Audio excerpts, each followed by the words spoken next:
one of the things I lost my train of thought. It's a good thing we're not live. Woo, woo, that train just left the station, baby. And now pulling off! And so that drug is virtual reality, and it's going to have an impact in ways you can't even begin to imagine. I won! So good.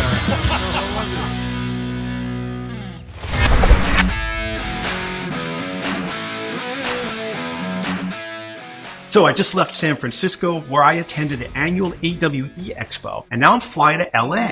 I'm leaving on jet plane. Recently, I reached out on LinkedIn asking if anyone had a location to host a viewing party for what I know is going to be Apple's unveiling of their very first virtual reality headset at their WWDC convention. And Max Brickling called me and said, hey, I might have a place you can use. Now, in all honesty, I was thinking maybe a nice meeting room at an office or maybe a pizza place or something like that. But wait until you see where we're going to be watching what I expect is going to be an industry-defining moment. All right, here we are in LA. Landed a little bit early.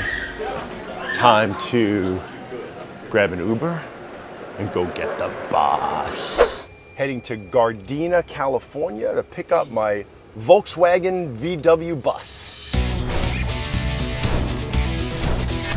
Keep my 1977 VW Westphalia at Secure Classics Car Storage Warehouse near LAX. So whenever I'm in Southern California, I can get back into the surf. And what's more Malibu than a classic VW bus? All right, let's see if she starts. Trusty old bus. Yeah, baby. Woohoo! We're gonna head up to Malibu to meet Ross Halleck and Max. Ross is my friend. He's an amazing vintner. He makes the best wine in the country, and he's going to be bringing wine for our wine tasting at the event in Malibu. And Max Brickling is the legend who's actually helped set this whole thing up and enabled it. So I can't wait for Max and Ross to meet because I think they're going to hit it off. Hey, Bob, it's Fear and Loathing in Los Angeles. Welcome. Let's we got a whole shit ton of wine back there. Sounds great. Let's go. It's an adventure.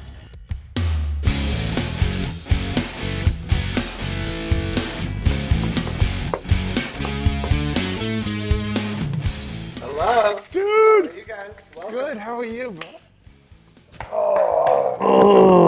How are you? Good I'm to good. meet you. Ross, Max, Ross. Help me make this possible.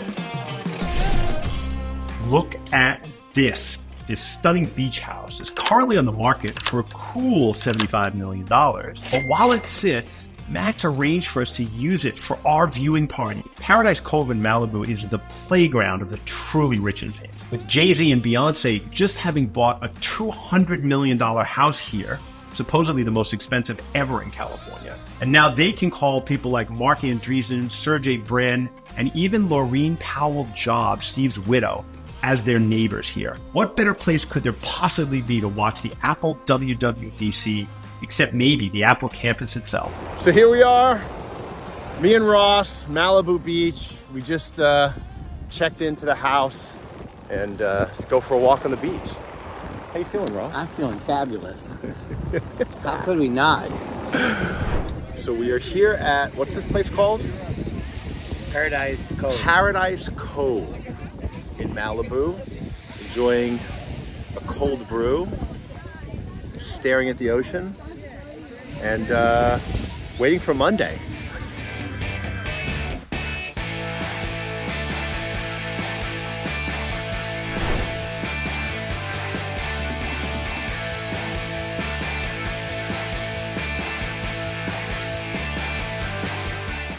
We are getting ready for the Apple viewing party. The whole XR industry and much of the tech industry is kind of watching and wondering, and I know everybody in virtual reality is kind of holding their breath. And so we've got a group of people that have come together today to watch it together and kind of share their insights. And we'll be recording the whole thing and checking out people's opinions from some of the experts in the industry. And you can see in the background they're setting up the studio where we'll be interviewing people. and we've got the chefs working in the kitchen to make sure everybody's well fed and nobody's hungry. And so thanks again to Max Ricklin for setting this up, and yeah, it's gonna be fun. There's the man coming down the hill.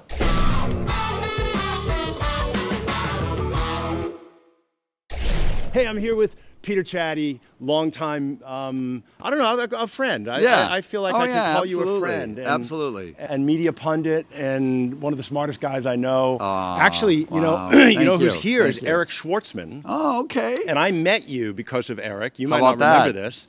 He had a startup called Comply Socially, which is a social media compliance education platform, and you were running Manat Digital. Oh, yeah. And we were pitching you for fundraising. Yeah. And that's actually the first time we met. That's crazy. And Eric is here. Eric's okay, a very connecting cool. point for a lot of I'm this sure stuff. I'm sure it's gonna be like old home day today with a yeah, lot yeah. of people that we both know. Yeah, yeah. But I love to be invited to this with Bob Cooney, who's the king of all things that are immersive, and to hear your perspective on what is unveiled today, because coming into it, I'm skeptical. Ooh, all right. We've got a skeptic. I love a skeptic. Yeah, yeah. All right, well, let's see what happens. But open-minded. He is an open-minded skeptic, But I'm as I am. open-minded. I'm an open-minded skeptic, Yeah. but I am an Apple fanboy, so. But it's I do great have to be out monitor here that. in Malibu, man. In the beautiful weather. It's gonna get beautiful. Yeah. Well, you're bringing the sunshine, baby. Thanks, man. I try.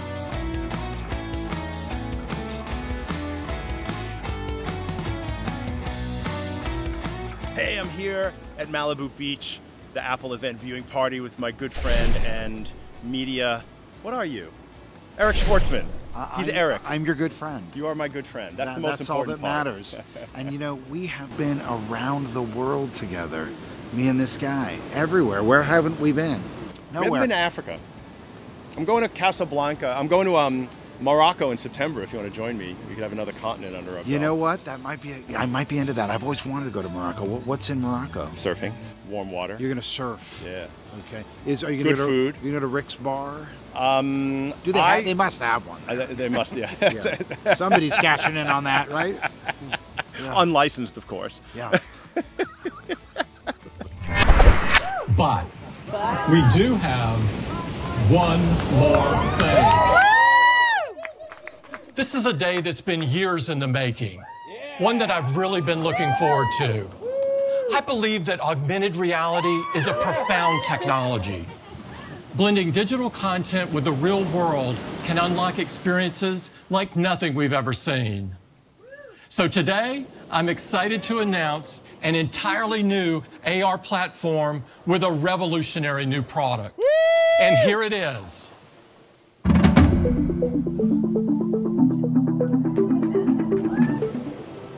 It's the first Apple product you look through and not at. Vision Pro feels familiar, yet it's entirely new. You can see, hear, and interact with digital content just like it's in your physical space. Thank you so much for joining us. Have a great week and a great WWDC. So, owner from Born. Yeah. You're in the space of creating immersive experiences for brands and for companies for training and everything. Yeah. What's your take on this? Actually, I'm having hard time to process all the information because this is all amazing. And this is actually what we are looking for this year, and Apple actually delivers what we actually expected. That's what I can say. And I see a lot of potential, like the Aaron said, in the enterprise as well, because I see the price point is really resonates with the enterprise level. In the beginning, I think we will see a much better product in 1 or 2 years, and I think, as we talked before, in 4 or 5 years, this device is going to replace the laptops. Yeah, it's going to be like that. Hey, so I'm here with Jonathan Casson from here. We go again. Let's go again. I'm here with Jonathan Casson, good friend of mine. Much better. What are your impressions? I think that we're on the edge of something radically different. Combining that with AI, the amount of interpersonal communication and connection we're going to have is going to be really something very, very different. The first reaction I had after watching that was to go walk on the beach. Philip, you are an immersive artist. Yes, I am. What was your take on that whole thing? I was blown away because it takes VR from being a niche to making it a part of the overall ecosystem that includes entertainment, work, photography, just everything. And VR's always been such a niche, and this I think will make it like you watch Apple TV, then you just pop into VR, and it's just going to make it so easy for other people to experience it. Yeah, cool. Andre, what'd you think? Yeah, I thought it was absolutely incredible. You know, when I first heard about this event and the potential for Apple to release the headset, I was kind of conflicted because I know Apple doesn't release these things until they're, you know, perfectly refined. And you know, we've been kind of skeptical about how VR is going to integrate into our daily workflow. Apple's really good at doing that, and I think today they really showed in the next few years we're going to start seeing mixed reality being integrated into our daily workflows, not only for entertainment, but just for texting, FaceTiming, communication, and anything you want to do in the information space. You're in cloud computing. Yep. What impact do you think that has on your vision of kind of XR from a cloud computing standpoint? Everyone's thinking 3D first now, I think. All the apps they build, all the experiences they build, anytime they're collaborating, they're like, what's inherently 3D about this moment, about this piece of information I'm trying to communicate to you? So that leads to a lot of content creation. But ways to automate 3D content creation, build 3D data pipelines, aggregate 3D content so it's accessible across any one organization or across friends and family. So 3D storage is going to be huge. The ability to process and optimize these 3D files to work in various environments. That's a pretty juicy cloud workload. You guys need to go buy a bunch of new hard drives now because like all of those Mac Studios processing all that 3D content across the world now is going to be massive. Yeah, I guess exactly right. And we're thinking that way, and we're gearing up. We're planning. I'll leave it at that. Yeah, I think it's interesting because they did show mostly 2D images of people floating in space that you can move them around. So they didn't do the spatial thing like spatial.io where that you could put people in a shared room. I think they're probably putting that off to the future, and maybe because of some of those issues. Exactly right. As I'm thinking about it, though, where like that workload, that's gonna have to be a cloud service, I think. Cool. Thank you. Yeah, of course. Good insights. Thank you. Appreciate it. Hey, I'm here with Jeremy Dalton, author, speaker, advisor, all of the things. All the things. Thanks for being here, man. Real pleasure, Bob. Yeah, thanks so much for the invite. Yeah. So what's your take? I'd summarize the whole thing by saying these applications that we heard of from Apple, we've known about them for years. Whole industry's been talking about them. Remote collaboration, entertainment, enlarging your screens, all this sort of stuff. Nothing's new there. And yet we still have people banging on about killer use cases. The killer use cases are there, and they have been for many years. What we've been trying to get to now is the killer user experience. And this is where Apple have absolutely nailed it. Then hopefully this is the start of the mainstream adoption of the technology. The thing is, they've introduced such interesting concepts like eyesight. We've never had that before. It's actually weird. Then again, as they said, we've never looked through a computer instead of at a computer before either. Super exciting Great times. new world. Hey, so I'm here with Amy, Dolce, and Celeste, 3 of the women in XR. From today? Well, I jokingly said that as a gaming professional, I came with the lowest expectations, and they were met. Only because Mac is not really known for being a gaming first platform, and that's okay. The arcade games I'm sure are great on a screen, but there's no controllers, and therefore you don't have a lot of options for more complicated games in the system. So that's my take. Do you think they just need more time? Do you think I think that's something they could easily add later. Yeah. Dolce, what was your take? Sorry. Well, if they're pushing productivity and using it as a lifestyle product, I'm a little bit disappointed that it is a pass-through. If it's OLED display, then I'm very happy. Because for production, like with the Magic Leap, doing production on a Magic Leap and being able to see my real world as it actually is very satisfying, and I feel very comfortable using that kind of headset. I've tried to do it with a Meta Quest, and it's only a short period of time I have to take it off. Glitchiness, the warping, all of that just really drives me nuts. Now the tethering, to the battery? I just hope they figure something out. Maybe some accessory maker figures out some kind of device that you can attach to the headset that you don't have to carry it on the wire. But other than that, I think it's great. The price doesn't scare me. It's gonna just go down. You know.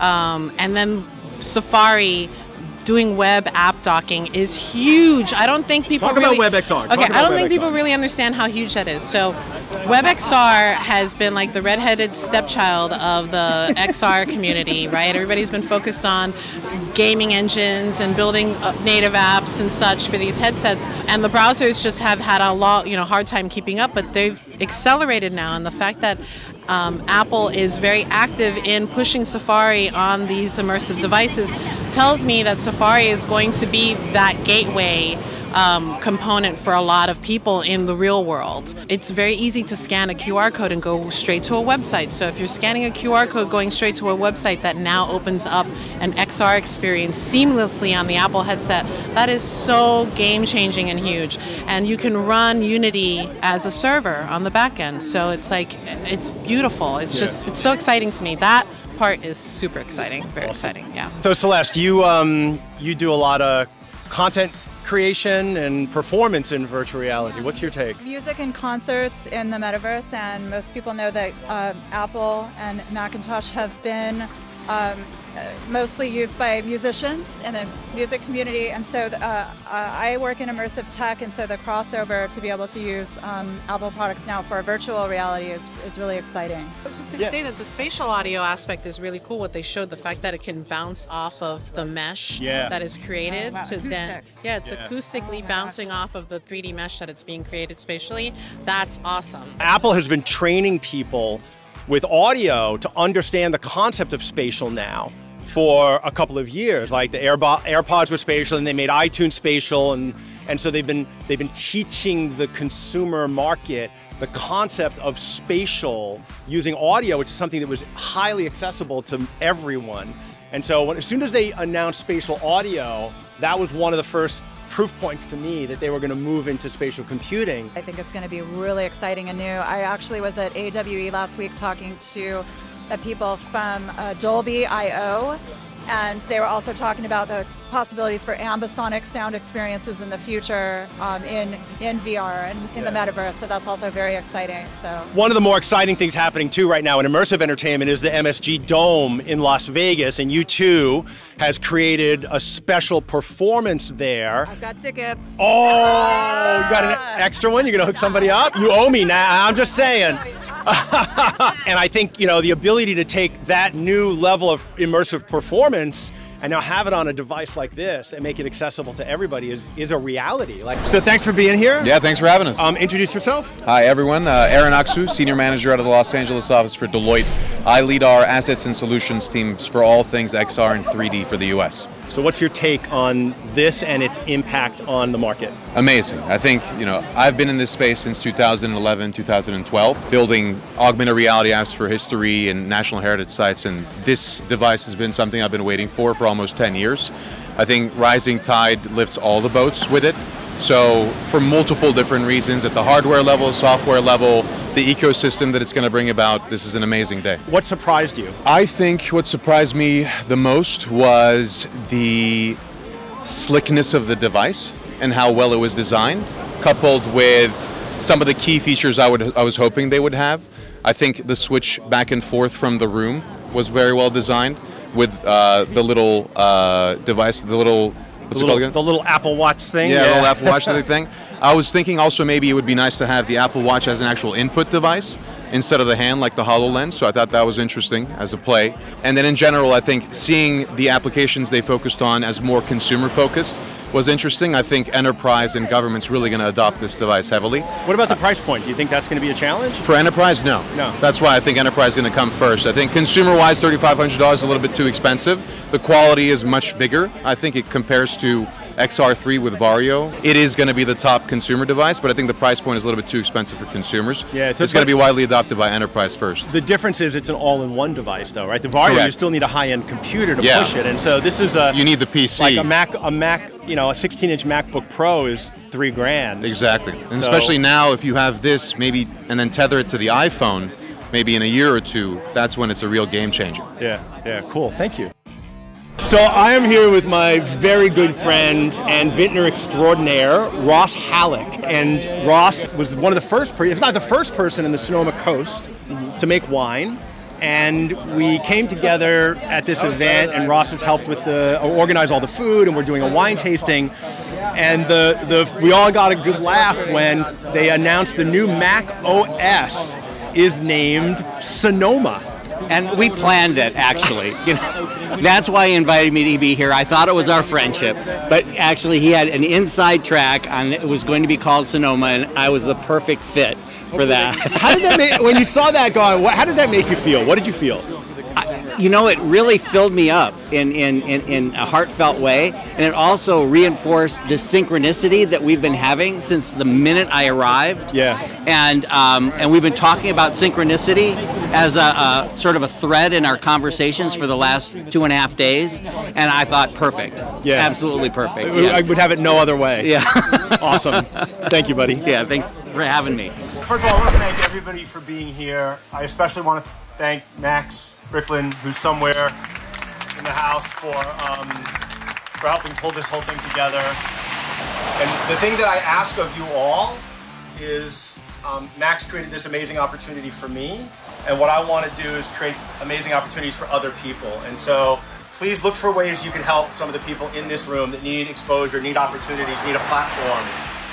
And we just keep paying that forward, and this community will continue to grow and continue to be the wonderful thing that it is. So I want to thank you all.